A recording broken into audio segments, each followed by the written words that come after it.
Assalamualaikum warahmatullahi wabarakatuh. Bismillahirrahmanirrahim. Alhamdulillahi rabbil alamin. Wabihi nasta'inu ala umurid dunia wa din. Wassalatu wassalamu ala ashrafil mursalin. Sayyidina Muhammadin. Wa ala alihi wa sahbihi ajma'in. Wa ba'du. Sebagai negara yang berpegang teguh kepada ajaran Islam, kita menyempurnakan tanggungjawab dengan ikhtiar dan tawakal. Inilah dua bentuk usaha yang menjadi kunci kejayaan kita mencapai apa yang dihasratkan. Dari masa ke semasa, kita terus mengikuti perkembangan jangkitan COVID-19 di negara ini.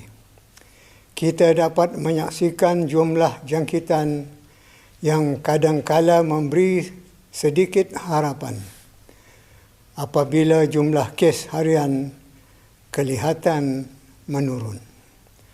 Namun ternyata jumlah kes-kes ini tidak menentu dan amat sukar untuk diramal.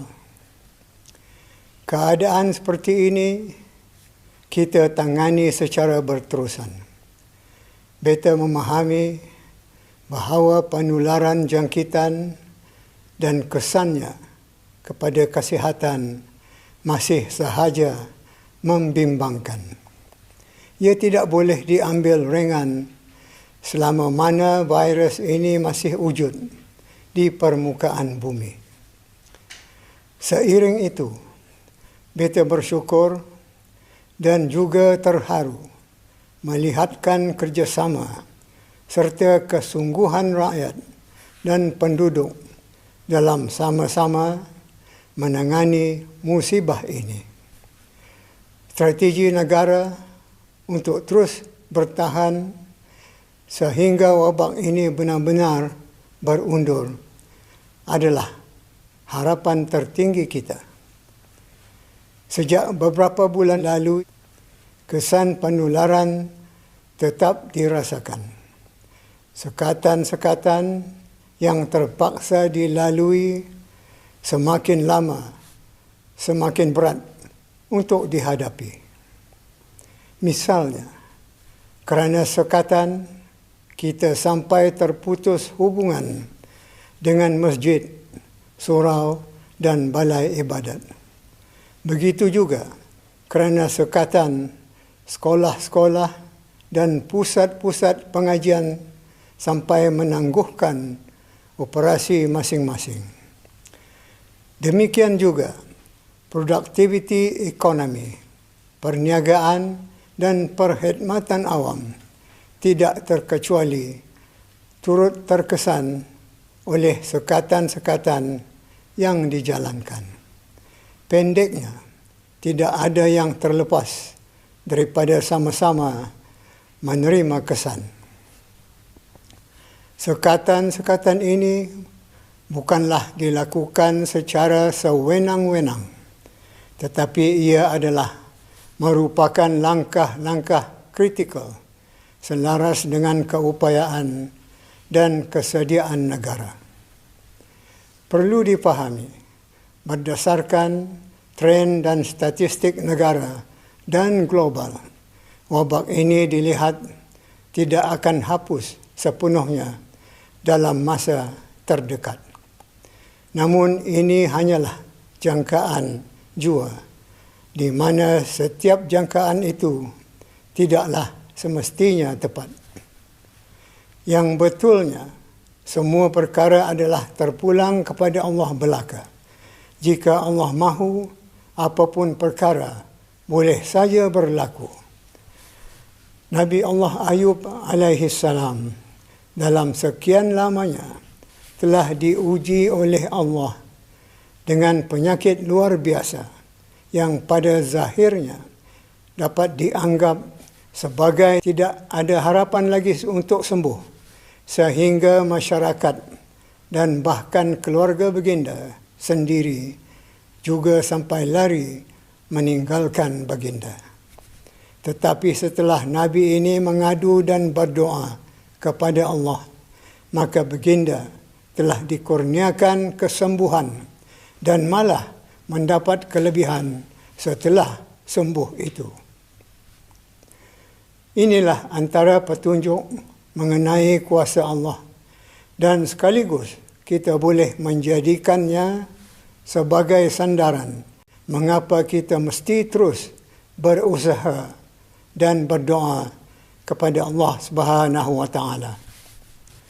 Dengan mengambil kira situasi yang ada sambil menerima hakikat kehidupan cara baru, maka sudah tiba masanya untuk kita melangkah setapak ke hadapan untuk mengurangkan gangguan kualiti hidup yang ada, iaitu dengan memilih jalan lurus kepada Allah Subhanahu wa taala. Maka dalam hubungan ini, beta bertawakal kepadanya mengisytiharkan permulaan fasa endemik negara pada hari Rabu 10 hari bulan Jamadil Awal 1443 bersamaan dengan 15 Disember 2021.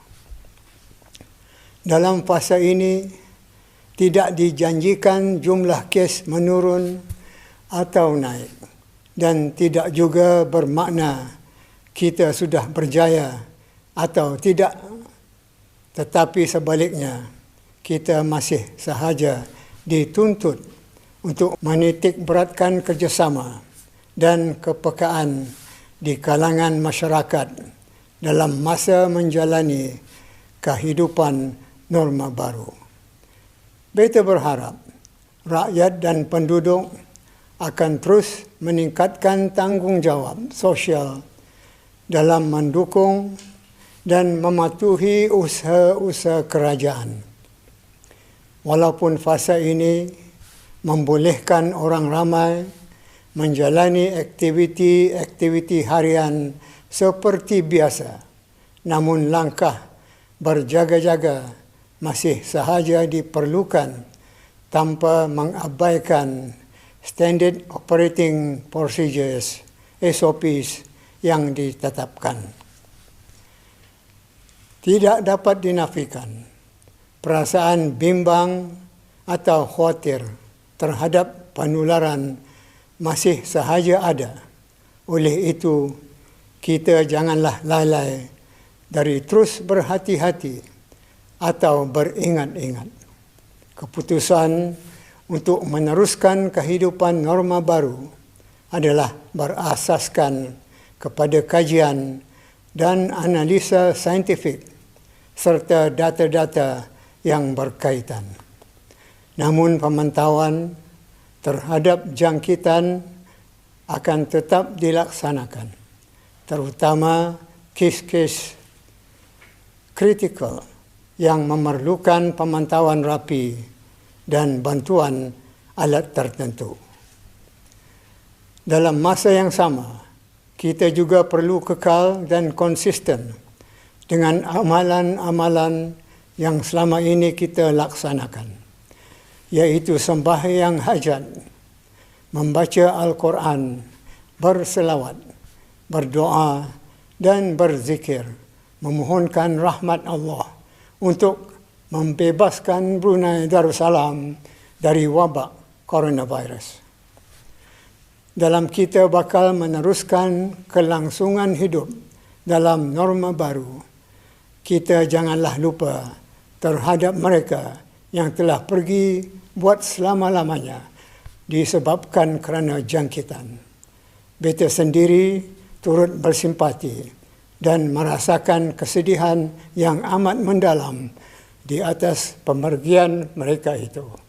Beta juga terharu dengan kesabaran ahli keluarga yang tidak dapat mengkebumikan atau membuat penghormatan terakhir kepada insan-insan tersayang akibat terhalang oleh pandemik.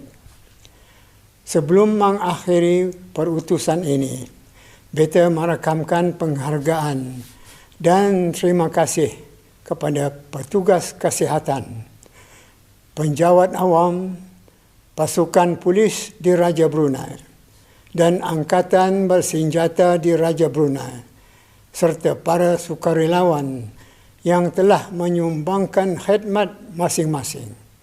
Dan beta juga turut memberikan penghargaan kepada semua lapisan masyarakat di negara ini yang sentiasa berganding bahu melaksanakan tanggungjawab sosial masing-masing dalam menangani wabak coronavirus. Marilah kita berdoa memohon kepada Allah Subhanahu wa taala semoga keputusan untuk beralih kepada fasa endemik ini mendapat keberkatan serta segala perancangan dipermudahkan dan berjaya. Amin ya rabbal alamin. Sekian, wabillahi taufiq wal hidayah. Wassalamualaikum warahmatullahi wabarakatuh.